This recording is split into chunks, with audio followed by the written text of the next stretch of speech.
那就避开牙齿。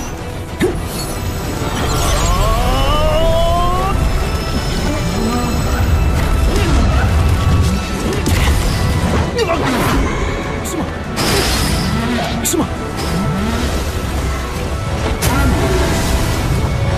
罗之轮，日轮，俄罗之轮。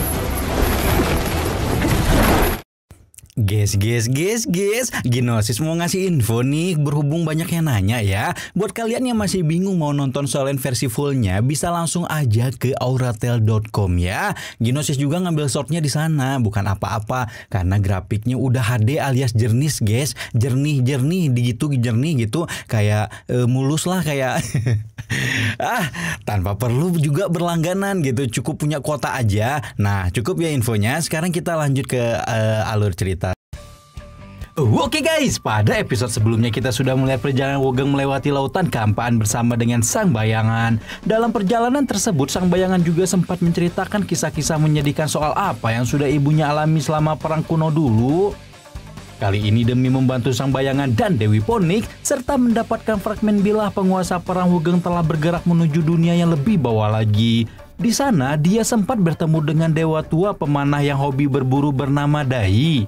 Mereka berdua tiba-tiba bertemu dengan sang dewa hujan berwujud Raja Babik yang mengamuk di dunia bawah. Dari sini kita akan melanjutkan scene pertarungan Wogeng termasuk perjalanannya untuk mendapatkan fragmen ketiga. Tanpa lama-lama langsung aja kita terobos.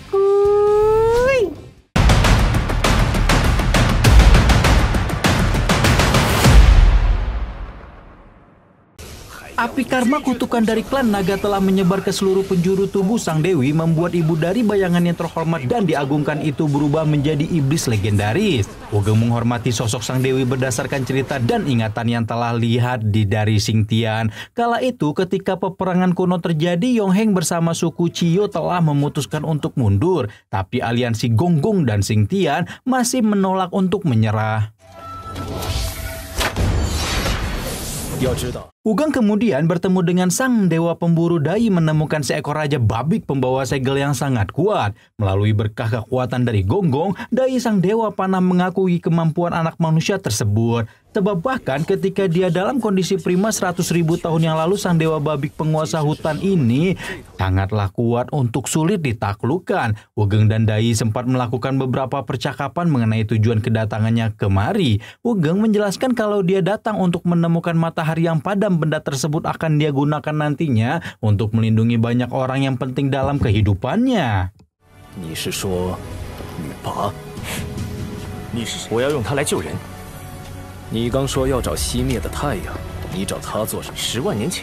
Nama Dai mirip dengan orang yang Wogeng pernah kenal, yaitu pemimpin bangsa manusia yang sempat memutuskan untuk memberontak melawan para dewa. Namun sepertinya Dai yang Wogeng kenal dengan Dai sang dewa tua yang satu ini sangatlah berbeda. Lagi pula orang-orang di surga lebih mengenal sosok Dai sebagai pengguna busur dan anak panah yang begitu handal. Dai sudah hidup sangat lama dan dihormati oleh banyak orang karena kisahnya. Meskipun pada awalnya Sang Bayangan sempat meminta Wogeng untuk berhati-hati, tapi tampaknya Dai ini adalah orang yang baik. Dia juga bersedia untuk memandu Wogeng bergerak menuju lokasi matahari yang padam di lembah ini.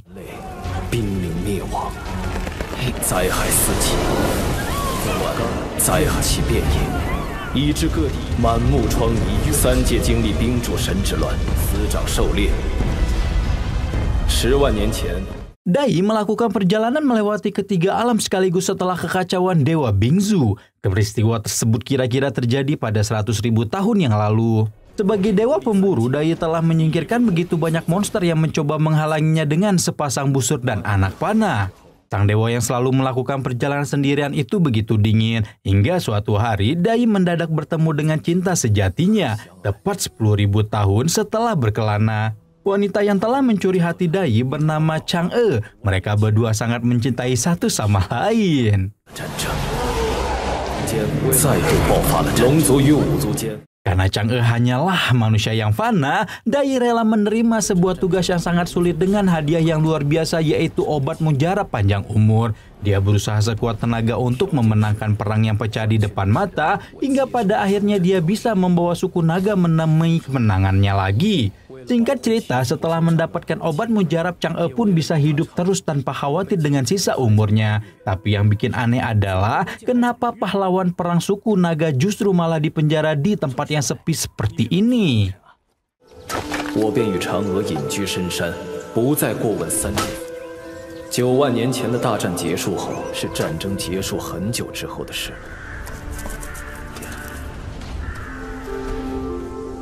直到那一天，再也与我无关。3界俗世，神界几次动荡。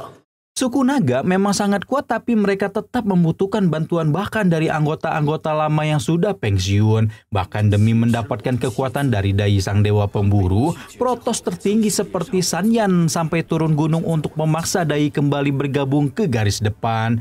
Sanyan ingin agar Dai memburu sisa-sisa pemberontakan aliansi 5 bangsa besar yang waktu itu menyerang alam dewa. Dai yang ingin hidup tenang, aman, damai tentu saja langsung menolaknya mentah-mentah.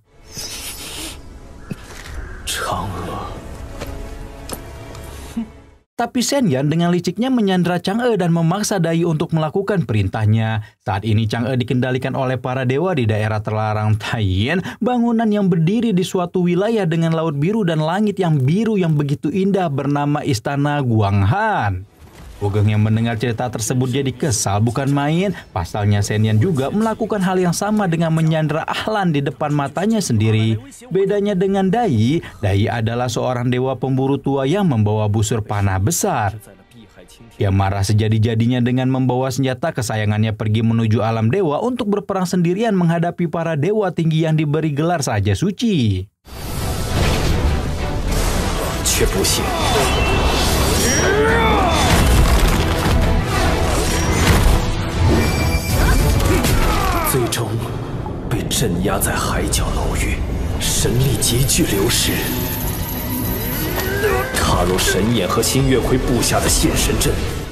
Sayangnya apa mau dikata, pertarungan solo versus squad ternyata memang begitu berat untuk dimenangkan. Semenjak kekalahan itu pula, seluruh kekuatan ilahi Dai diserap dan disegel oleh suku naga. Kemudian pria itu dipenjara di bawah lautan kehampaan matahari terbenam hingga dibebaskan oleh Wugeng hari ini. Cerita yang disampaikan barusan membuat Wugeng bingung. Sebenarnya siapa sosok Sanyan yang luar biasa mendominasi itu sampai bisa menahan dewa tua Dai hanya dengan sebuah perangkap saja? Dai menceritakan kalau Sanyan menguasai sebuah sihir terlarang yang pernah ada pada darah fusi.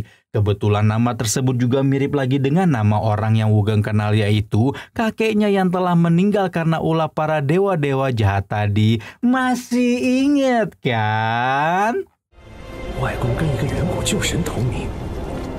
Seperti berbasa-basi, Dai menanyakan siapa nama Wugeng. Ini mungkin hanya sebuah pertanyaan biasa, namun beberapa saat lagi makna sesungguhnya dari basa-basi Dai ini justru akan menghancurkan nasib Wugeng di lautan kehampaan.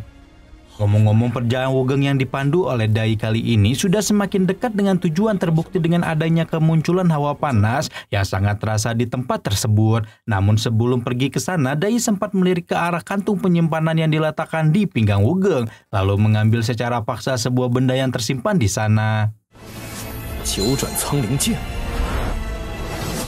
Dai bertanya dengan curiga, kenapa ada anak panah Changling 9 putaran di tangan seorang anak manusia?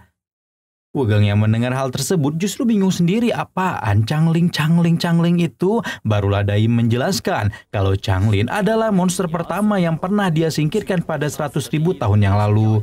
Monster tersebut sangatlah kejam dan jahat dengan keahlian racun yang luar biasa. Dai memasang beberapa mata panah dengan racun dari Changling yang dipadukan dengan bulu dari ekor binatang lain. Hingga pada akhirnya dia berhasil menciptakan sebuah anak panah istimewa yang sangat hebat.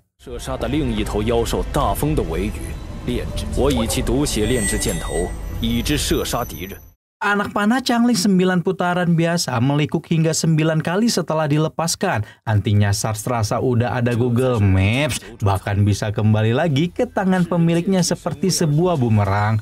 Tapi biar anak panah Dai ini nggak meleset, dia selalu menuliskan nama sasarannya dengan sebuah ukiran emas. Pada serangan tertentu, panahnya ini bisa menambah peluang kemenangan mereka jadi 10% lebih tinggi. Tapi hal tersebut tidak mutlak bisa menjamin keberhasilan mereka. Wugeng dan Dai kemudian melanjutkan perjalanan ke depan hingga bertemu dengan sebuah benda berbentuk bola gelap raksasa. Tanpa pikir panjang, Wugeng yang mengira kalau benda tersebut adalah matahari yang padam segera mengambilnya dengan jurus pelahap sungai.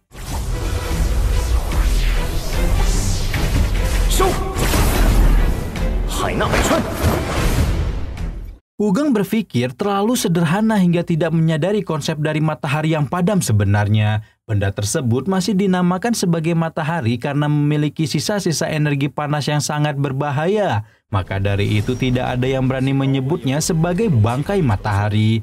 Jurus sungai dengan aliran air yang dingin pun belum tentu bisa menetralkan suhu panasnya.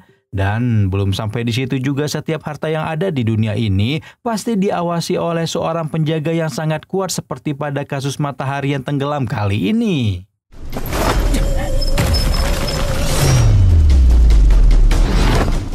Monster penjaga baru yang mengawasi matahari terbenam ini bernama Gigi Pahat. Dai menjelaskan kalau makhluk ini pernah menyebabkan bencana di 3 alam pada 100.000 tahun yang lalu. Gigi Pahat terlahir dari rawa dan suka memakan manusia. Dia sempat dikalahkan oleh Dai dan berakhir di penjara di lembah ini selama puluhan ribu tahun. Melalui gigi-gigi tajam yang berukuran besar itu, Gigi Pahat bisa menghancurkan berbagai jenis logam dan batu yang keras dengan mudah.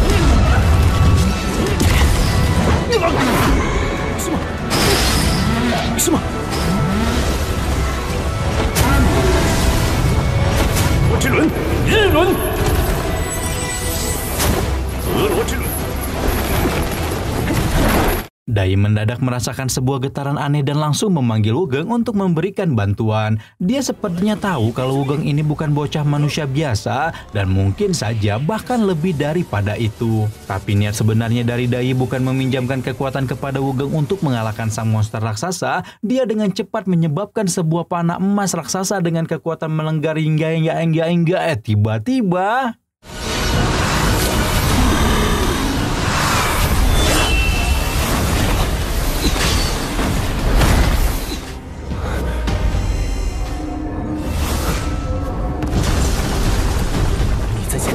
Wugeng bisa melihat jelas kalau nama yang terukir pada panah emas tersebut adalah namanya. Dia segera waspada mengingat kalau Dai selalu memasang nama samarannya ke dalam panah emas Changlin.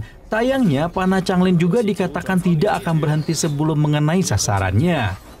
Singkat cerita, Wugeng pun tertembak dengan sangat dalam hingga menembus tubuh spiritualnya. Dai mengelak dari tuduhan kalau dia ingin membuli Wugeng, namun hal ini hanya dilakukan demi kehampaan dan tugas sebagai seorang dewa. Wugeng adalah seorang anak manusia yang memiliki kekuatan ilahi alam tanpa warna dan disukai oleh kehampaan. Hal tersebut sudah cukup untuk membuat dewa manapun menganggapnya sebagai musuh.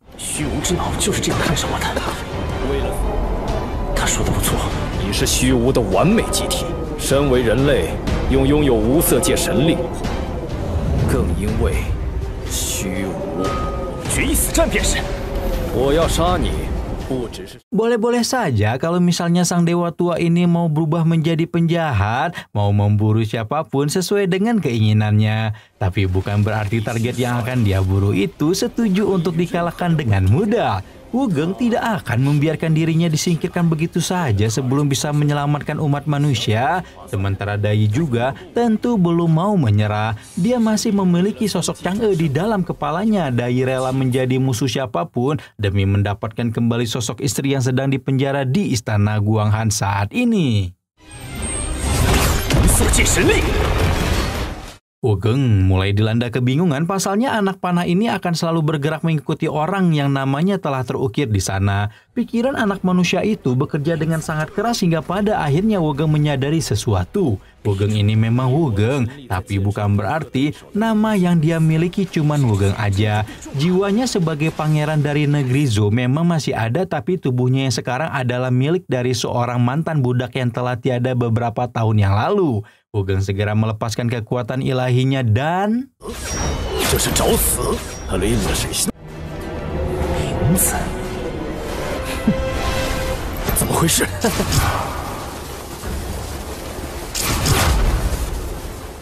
Semangat juang Wugeng telah hilang termasuk kekuatan ilahinya kala itu. Dia baru saja membuang semua sifat kedewasaannya dan menjadi seorang anak manusia biasa. Wugeng bukan lagi Wugeng, dia cuma anak pangeran yang menumpang di tubuh seorang mantan budak bernama Ahgo. Karena panah Changlin yang dilepaskan Dai hanya akan menyerang sosok bernama Wugeng, tentu saja Ahgo tidak akan pernah terluka karena lesatannya. Kalian masih ingat kan kalau Wugeng ini dulunya itu kan sebenarnya udah mati kan, terus ibunya itu menyelamatkan dia buat masukin jiwanya ke dalam tubuh Ahgo, makanya si panahnya nggak kena ke si Wugeng gitu ya guys ya.